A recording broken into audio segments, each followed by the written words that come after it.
Hello everyone, welcome back on a new update video, week 49, sitting on chairs, water bombs and even more. This week brings our fourth community feedback update focused on player-driven improvements and changes shared with us on feature upvote. Alongside these changes, we also spent some time this week speaking about some of our ongoing work and upcoming features we're excited to be debuting.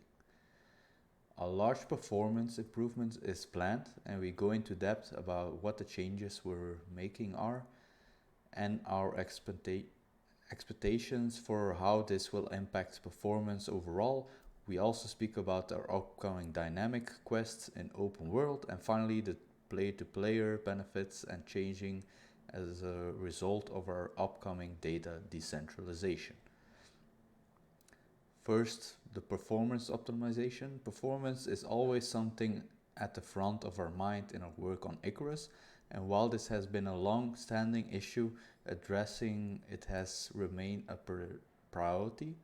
We have identified an issue that is in early testing could result in large performance improvements for a number of players.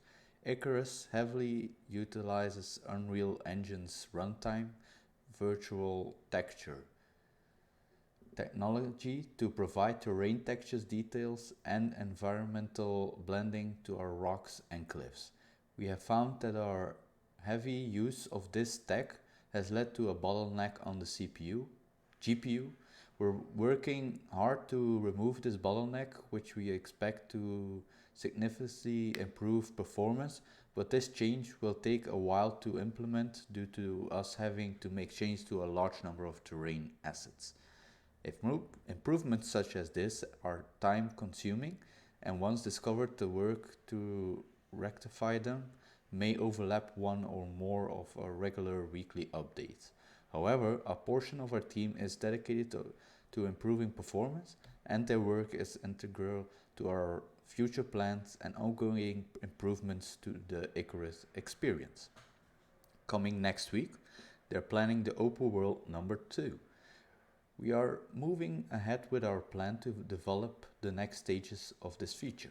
Starting with the first expansion to the world next week, Dynamic Quest, Open World has been a big success for us, and your support of the new mode has been incredibly encouraging and a proud moment for our team. Dynamic Quests require you to build a new short-range radio on the planet, which you can interact with to trigger the start of these objectives, which you can see here on the photo below. Those dynamic quests will provide objectives in the local area and biomes to where you have built your short-range radio, keeping your missions close to base and your resource. Completing these dynamic quests will reward you with a specialized pod that drops down to the surface, and when interacted with will provide you with a few different options to choose from, such as food, ores, or tools for your payment. Depending on the difficulty of the quest, the rewards will scale appropriately. The players will also receive XP for completing these quests. Dynamic quests are the first step in our efforts towards building open world into being a vibrant, engaging game mode, and the early support you have shown us have given us acknowledgement of your appreciation for this effort.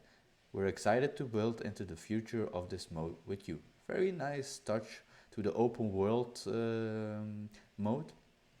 Very good addition.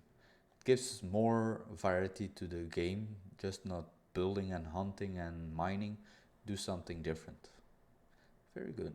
The new features they added, we're excited to be bringing some highly requested features to Icarus as part of the fourth installment of our community feedback patch series. Due to popular demand on feature upvote, you are now able to sit on chairs, allowing you to finally enjoy the comforts of your elegantly designed bases and homes. Set your team up around the dinner table or rest in front of the fireplace after a long day of surviving the elements. The choice is yours. We're also releasing the water bombs, a feature we have been working on for a while and are excited to bring to the tech tree. Designed as a fire deterrent, the water bomb explodes on impact and is far more effective than the firecracker. add dealing the inferors with double the radius and guaranteed effectiveness. The water bomb fits into the grenade class, although its specialized purpose for dealing with fire makes it ineffective in combat scenarios. The other grenades, smoke grenades and frag grenades, are also receiving improvements in this week's update. Finally, we've also added the only missing trophy for the collection, the Wolf Trophy, so you now can display all of your conquest on the wall of your base. Also nice additions, sitting on chairs or just chilling in your base with friends. Really nice addition. And the water bomb, also very nice that you don't need the fire whacker anymore, because when the fire starts, it's just out of control. We worked features. Alongside our new features, we addressed some other community-led changes to the existing features that have either been highly requested or come as a result of other changes we've made recently to core game systems. The repair hammer and upgrade hammer have been merged into a single item. Very good. Removing the need for 2 item slots for a single tool that shares too many similar characteristics to warrant its own space and recipe. There's also a new input hint in the bottom right to the UI to teach you how to use the item in its new form. Very good addition. It's not really necessary to have these 2 separate items. I mean, you can do both with it. You can repair and upgrade with it. Very good addition. The Tomahawk talent, which provides the ability to throw axes, has been removed and replaced with Berserker, which provides greatly increased damage and attack speed at the expense of durability and stamina cost. The subsequent talent has also been changed to an alternative, Controlled Rage, which lowers the impact of these durability and stamina cost penalties. The bow crosshair has now been applied across all weapons, which have a charge effect, such as all bows, throwing spears and throwing knives. This provides a more intuitive UI when using these weapons. We're also talking about the decentralization update. Without the decentralization nearing, we wanted to address the impact on players who choose not to use dedicated servers for the Icarus experience and rather prefer to play in the standard P2P model. There are numerous benefits to a decentralized data model, but to explain to people who may not understand the differences, here is a brief explanation. So if you want to read the differences, just read through it, pause the video, read everything.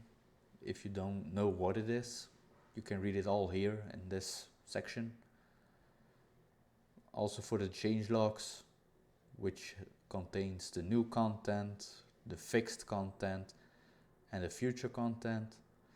Just pause the video, read everything that you want to read, and you can do everything at your own pace. So I'm gonna end the video here. We went through everything, very good changes, very excited about them all, and I will see you in the next video. Bye bye.